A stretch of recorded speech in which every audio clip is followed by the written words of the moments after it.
17 inches of titanium-reinforced steel. 3 hostages suffocating inside.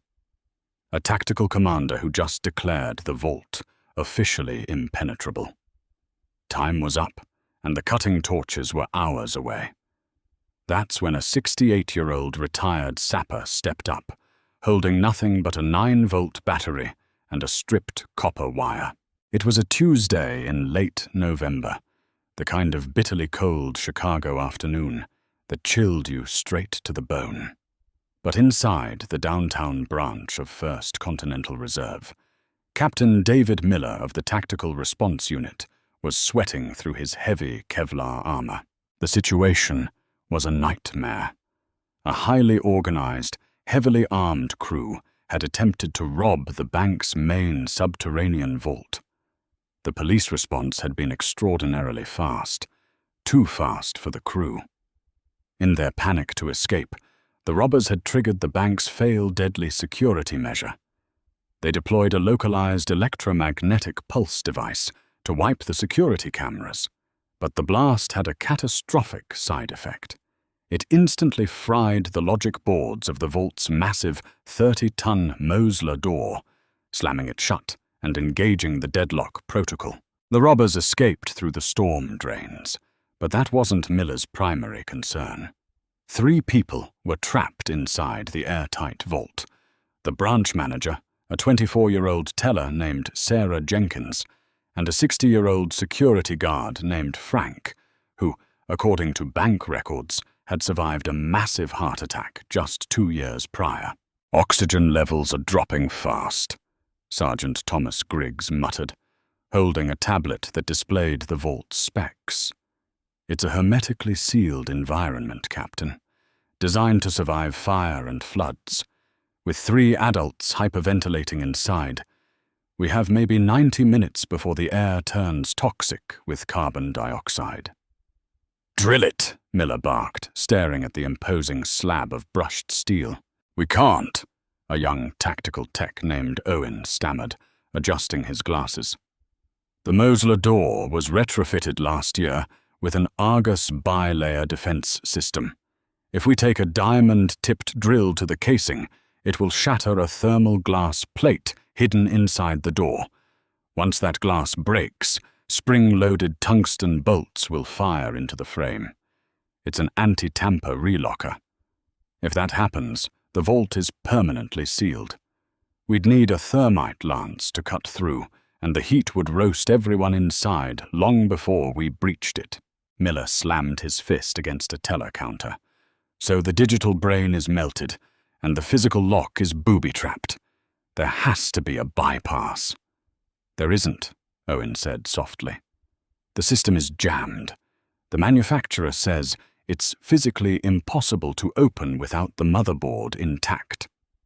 The commander had effectively given up, calling in heavy rescue to prepare the thermite, accepting the grim reality that it would be a body recovery mission. Then the elevator doors chimed, and Kevin Marshall walked in. Kevin didn't look like a savior. He was 68 years old, wearing a faded flannel shirt, worn-out Red Wing work boots, and a green canvas jacket that smelled faintly of stale coffee and machine oil. He walked with a slight limp, carrying an old leather tool bag that looked older than most of the SWAT operators in the room. Kevin was a retired combat engineer and EOD, Explosive Ordnance Disposal, specialist who had served with the 1st Infantry Division.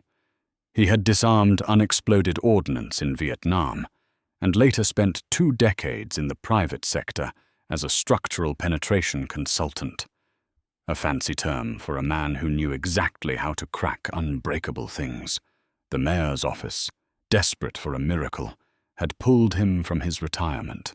Captain Miller looked the old man up and down, his expression hardening with contempt. "Who let the janitor in? We are in the middle of a critical incident." "The mayor sent me," Kevin said, his voice gravelly, unbothered by the tactical rifles and heavy armor surrounding him. He walked straight past Miller, his eyes fixed entirely on the massive steel vault door. "Heard you boys have a stuck zipper." "This isn't a joke, old man," Miller snapped, stepping into Kevin's path. "That is an Argus retrofitted Mosler. The motherboard is slag. The clutch is disengaged. It is jammed. We are waiting on the thermal cutting crew. Thermite will consume all the oxygen in the antechamber and superheat the interior," Kevin said calmly, stepping around the heavily armored captain as if he were a piece of furniture. "You'll bake those people alive. Give me 10 minutes." Kevin knelt by the door and pressed his bare ear against the cold steel. He tapped the surface lightly with his knuckles, listening to the resonance. "Hey, get him away from there," Miller yelled to his sergeants. "He's going to trigger the seismic sensors." "Sensors are dead, Captain," Kevin replied, not looking back. "EMP fried the low-voltage pickups, but the physical mechanics, the old bones of this vault, they're still in there." Kevin stood up, dusted off his knees, and turned to the young tech, Owen. "Son, the logic board behind the keypad, is it completely melted?" "Yes, sir," Owen stuttered. "The rubber's EMP spiked the power supply. The wires fused. We tried jumping it with a 24-volt tactical battery, but nothing happened. The circuit is broken." Kevin nodded slowly. "You tried to wake up a dead brain. Doesn't work like that. The brains of this operation are gone. But the spinal cord, the mechanical solenoid that drops the primary pin, that's heavily shielded, it's still intact. We don't need to ask the computer for permission to open the door. We just need to trigger the muscle directly." "Impossible," Miller scoffed, crossing his arms. "The solenoid is buried 6 inches deep behind the glass relocker plate. You can't reach it without drilling, and if you drill, you break the glass and seal the vault forever." The manufacturer confirmed it. "The vault is jammed." Kevin unzipped his battered leather tool bag. He dug past heavy wrenches, brass hammers, and digital calipers, eventually pulling out a half-chewed pack of nicotine gum, a heavily taped 9-volt Energizer battery, and a short length of red and black speaker wire. "The manufacturer builds these things in a laboratory," Kevin said, his eyes turning cold and sharp, suddenly radiating the intense authority of a man who had spent his life seconds away from being blown to pieces. "I take them apart in the dirt. Commander, you said the vault is jammed. I say you just don't know how to tickle it right." A heavy silence fell over the bank lobby. The dozen SWAT officers standing perimeter watch shifted uneasily, exchanging skeptical glances. Captain Miller stared at the old sapper's hands. "A 9-volt battery and a piece of stereo wire," Miller said, his voice dripping with venomous sarcasm. "Are you out of your mind? The Argus system operates on a highly regulated 24-volt loop. Even if you could reach the solenoid, 9 volts won't even generate the magnetic field required to pull the locking pin."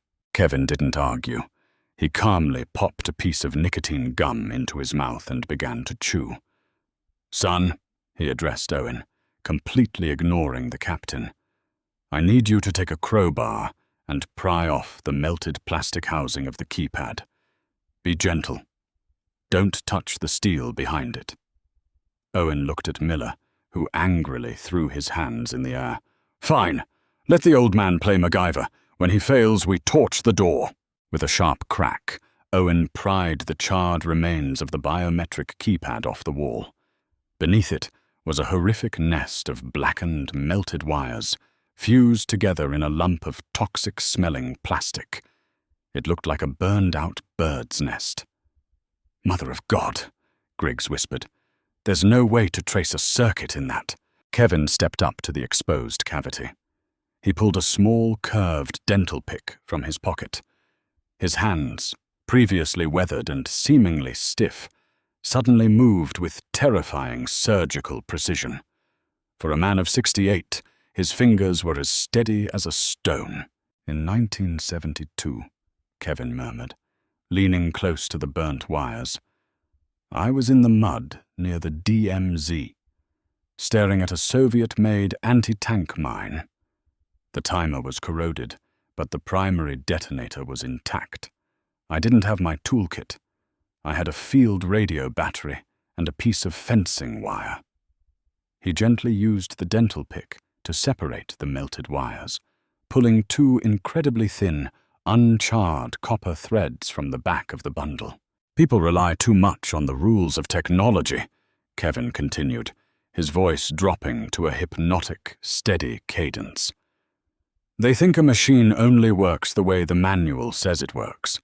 The manual says 24 volts of sustained power to pull the pin, but the manual assumes the logic board is regulating the current." Kevin stripped the ends of his speaker wire with his thumbnails. He took his chewing gum out of his mouth and used it to stick the black, negative wire directly against a small patch of absurdity. Steel on the vault's frame. "What is he doing?"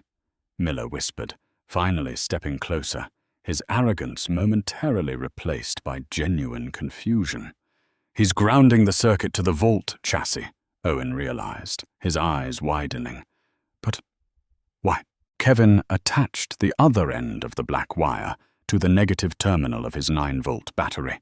Then he held the red, positive wire in his right hand. "A 24-volt system uses a sustained draw," Kevin explained, not looking away from the hole. "But if I use 9 volts and repeatedly tap the primary solenoid wire, I create a rapid pulse, an induction field. It's not about the power of the voltage, Captain. It's about the frequency of the shock. I'm going to manually tap this wire like a telegraph key until the magnetic field builds up enough inertia to bounce the locking pin out of its cradle." "That's insane," Miller said, shaking his head. "If you cross the wrong wire in that bundle, if you tap the glass relocker's fail-safe sensor, the spring triggers, and we lose them." "Then I suggest you stay very quiet," Kevin replied. Inside the vault, the sound of muffled crying could be heard. Time was bleeding away. Kevin took a deep breath. He held the exposed copper tip of his red wire hovering just a millimeter above the 2 tiny threads he had isolated from the melted bundle. He didn't just need to touch the wire. He needed to tap it with a precise rhythm.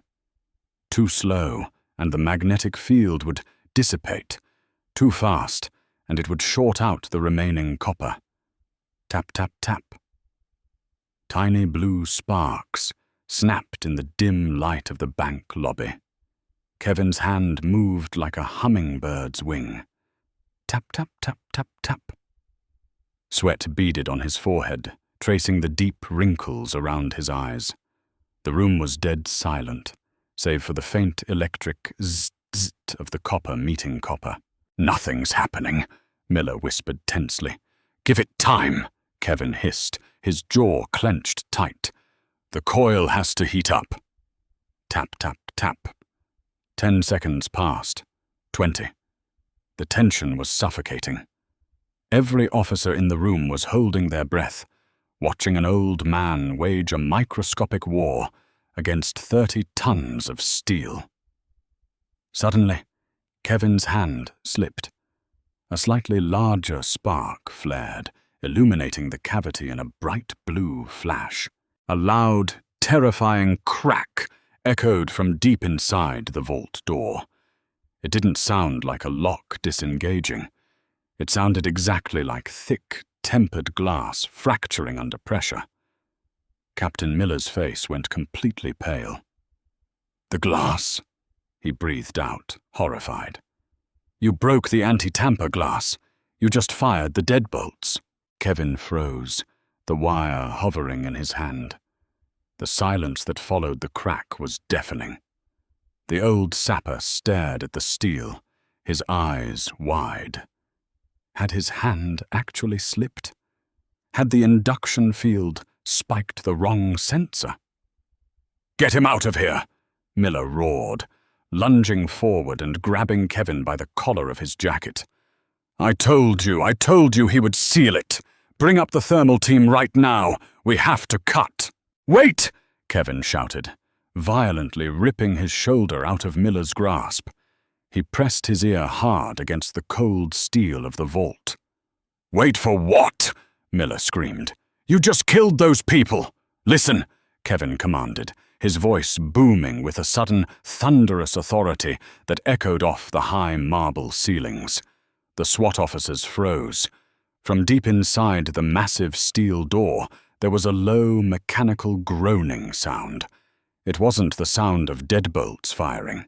It was the sound of a heavy, brass locking pin, slowly, agonizingly, sliding backward. The sharp crack they heard wasn't the glass breaking. It was the heavily oxidized, jammed mechanical clutch finally snapping free from its frozen position under the rapid magnetic pulsing. Kevin looked at Captain Miller, his face covered in sweat, a grim, triumphant smile pulling at the corner of his mouth. Captain, Kevin said softly, turn the wheel. Captain David Miller stood frozen for a fraction of a second, the heavy silence of the bank lobby ringing in his ears.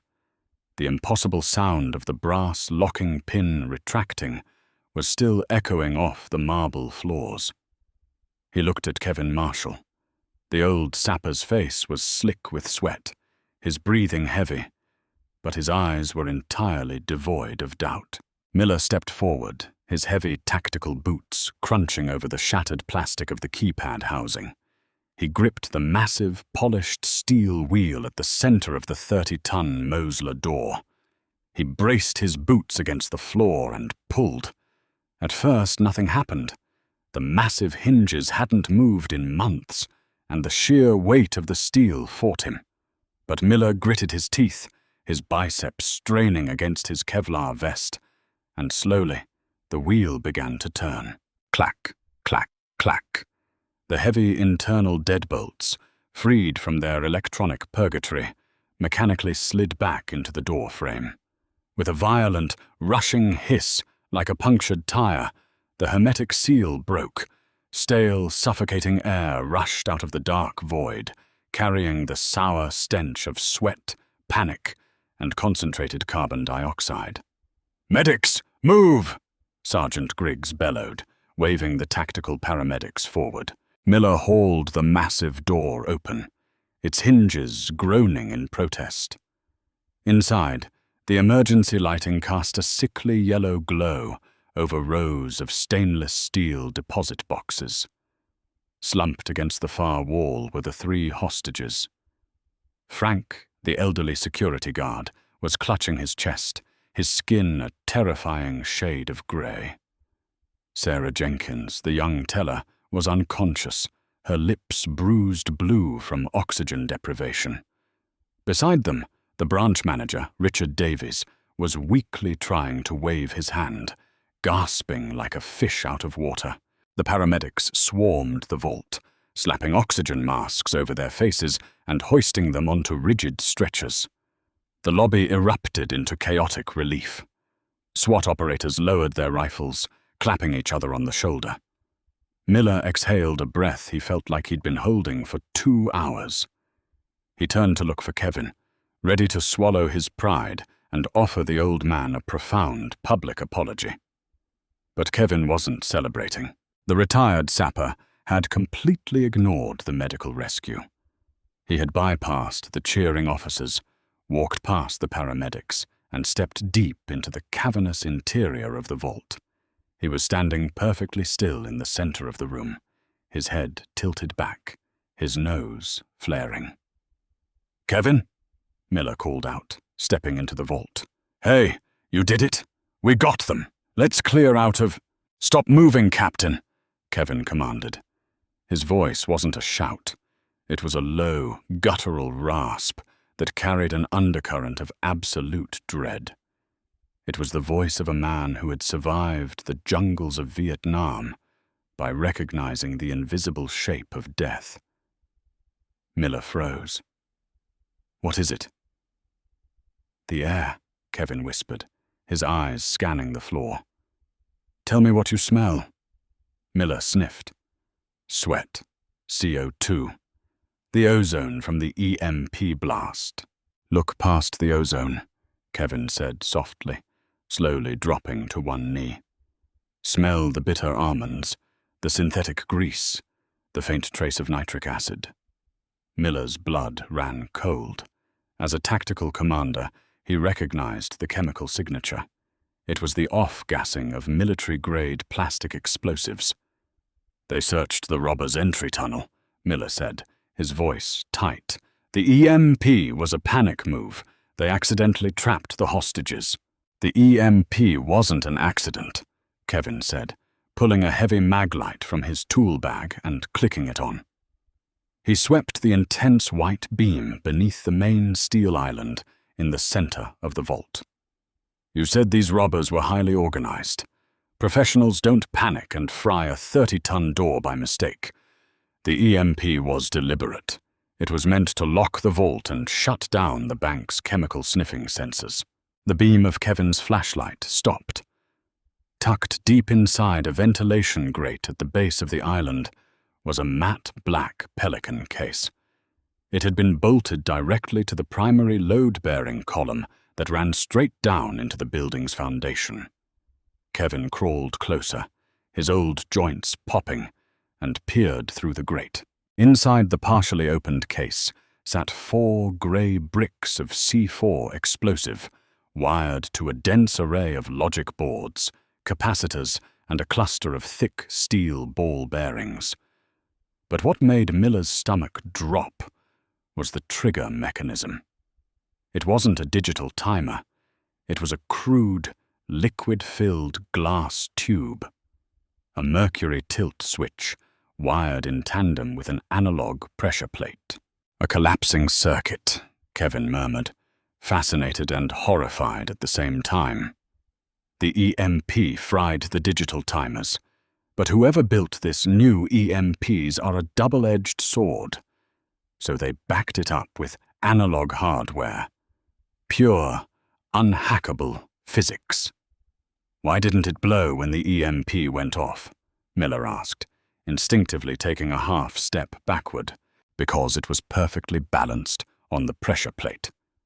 As long as the atmospheric pressure in the vault remained completely stable, the mercury stayed flat, Kevin explained, his eyes locked on the silver bead of liquid metal trembling inside the glass tube. But we just broke the hermetic seal. The pressure in the room rapidly changed, and worse, moving that 30-ton door shifted the floorboards by a fraction of a millimeter. Inside the case, a tiny red LED flickered to life. A low, barely audible whine began to build, the sound of a high-voltage capacitor charging. "The system is awake," Kevin whispered. "Evacuate!" Miller screamed, turning toward the door. "Everyone out! Bomb in the vault! Go, go, go!" The paramedics scrambled, hauling the stretchers through the doorway as the SWAT officers bolted for the lobby doors. The panic was instantaneous. "Miller, freeze!" Kevin barked, his voice cracking like a whip. "If you run out of here, the vibration of your boots on the marble will slosh the mercury. It's a closed-loop relay. If that liquid metal touches the contact wire, the capacitor dumps into the blasting cap. We're standing on top of 40 pounds of overpressure. If this goes off, the blast wave will channel out of the vault door like a shotgun barrel. It will liquefy everyone in the lobby and drop the skyscraper onto the street." Miller stopped mid-stride. He was standing 10 feet from the bomb. His chest heaved against his armor. "Bomb squad is 20 minutes out." "They wouldn't know what to do with this anyway," Kevin said, reaching into his battered leather bag once more. "This isn't textbook. This is a ghost in the machine. A dirty, improvised nightmare. Just like the old days." The vault was suffocatingly quiet, save for the mosquito-like whine of the charging capacitor. Outside, muffled shouts echoed as sergeants frantically set up a perimeter that would be utterly useless if 40 pounds of military-grade C4 detonated. Kevin lay flat on his stomach on the cold steel floor, He carefully unscrewed the ventilation grate, setting it aside to expose the Pelican case. The bomb maker had shielded the circuitry with a translucent plastic cover held by tamper-resistant screws. "Captain," Kevin said quietly, never taking his eyes off the explosive. "Take off your body armor." "What? Why?" Miller asked, his heart hammering against his ribs. "Because you're breathing too hard, and 20 pounds of Kevlar makes you heavy. I need you down here holding this flashlight, and I need you to do it without vibrating the floorboards." Miller didn't hesitate. The arrogance that had fueled him an hour ago had completely evaporated. He silently unbuckled his tactical vest, let it drop, and crept forward with the gentle precision of a man walking on thin ice. Lying beside the old Sapper, he aimed the heavy maglite directly into the black case. "Look at the wiring, Captain," Kevin whispered. "Notice anything?" Miller squinted at the C4. 3 wires led from the capacitor to the blasting cap. A red wire, a blue wire, and a black wire. "Hollywood always says cut the red one." Kevin offered a dry, raspy chuckle. "Hollywood is for fools. The red and blue wires are decoys looped back into the battery pack. Cut them, the relay drops, and we evaporate. The black wire is the primary detonator line. But we can't cut that either." "Why not?" "Because this is a collapsing circuit. The electrical current acts like an electromagnet, holding a spring-loaded firing pin back. If I cut the wire, the magnet dies, the spring snaps forward, and boom. The bomb is designed to explode if it loses power." Miller's face went pale in the flashlight's glow. "So it's unbeatable. Leave it, the capacitor triggers it. Cut it, the spring triggers it." "Nothing made by human hands is unbeatable," Kevin replied. He reached into his pocket and pulled out the exact same heavily taped 9-volt battery and 2 stripped speaker wires he had used to breach the 30-ton vault door. A shunt, Miller realized, recognizing the tactical concept. "You're going to build a bridge." "Exactly. I'm splicing my battery into the black wire's circuit to keep the electromagnet engaged. Once my 9-volt holds the spring back, I can safely cut the primary wire from the bomb's capacitor. It cuts the brain off from the muscle." "Kevin," Miller said softly, watching the old man's hands. For the first time all day, Kevin's fingers were trembling. The adrenaline was wearing off.